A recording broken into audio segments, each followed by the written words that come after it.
حاضر، هكتب لك قصة رعب باللهجة المصرية العامية بعنوان الكتاب الأسود اللي غير حياتنا، ومفترض مدة الفويس أوفر تكون حوالي 10 دقايق. فهبدأ مباشرة في السرد. كان في واحد اسمه عمر عايش في حارة صغيرة في قلب القاهرة. عمر كان شخص عادي، موظف بسيط وعايش حياته بشكل عادي، لغاية يوم لما لقينا مكتبة قديمة في سوق الحيطان. مكتبة مش عادية، كانت زحمة بألوان الكتب القديمة، لكن في كتاب واحد لفت انتباه عمر بشكل غريب. كان غلافه أسود، مكتوب عليه بخط كبير ومش واضح الكتاب الأسود. معرفش ليه حس إنه لازم يشتريه، مع إن صاحبه حاول يمنعه ويقول له يا عم ده شكله كلام من الشيطان، خليها. لكنه ما سمعش، اشترى الكتاب وطلع بيه على البيت.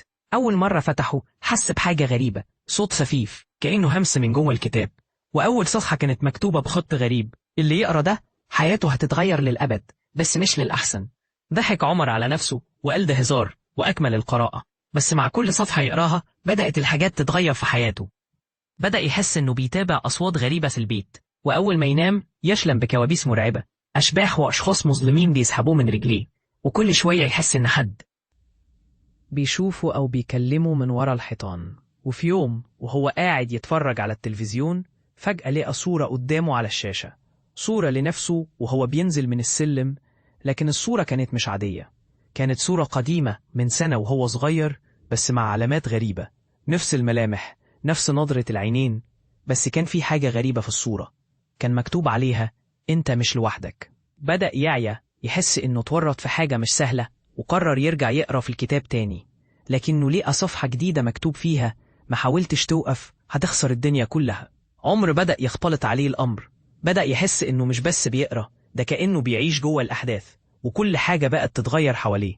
أصحابه بدأوا يبتعدوا، وحس إنه وحيد، وكل حاجة حواليه بقوا مظلمة وغريبة. وفي يوم قرر يدخل القبر اللي كان جنب البيت، وده مكان غريب دايما، وكان دايما الناس بتقول عليه مسكون. لما دخل لقى الكتاب الأسود على الأرض، مفتوح على صفحة مكتوب فيها اللي يقرأ ده هيمسكه الشر وما ينفعش يسيبه. وفجأة بدأ يسمع همسات، والأصوات دي كانت بتقول مفيش مفر، انت واحد مننا دلوقتي. عمر حاول يهرب لكنه كان مربوط في الكرسي، والأصوات كانت بتزيد والكتاب جواه.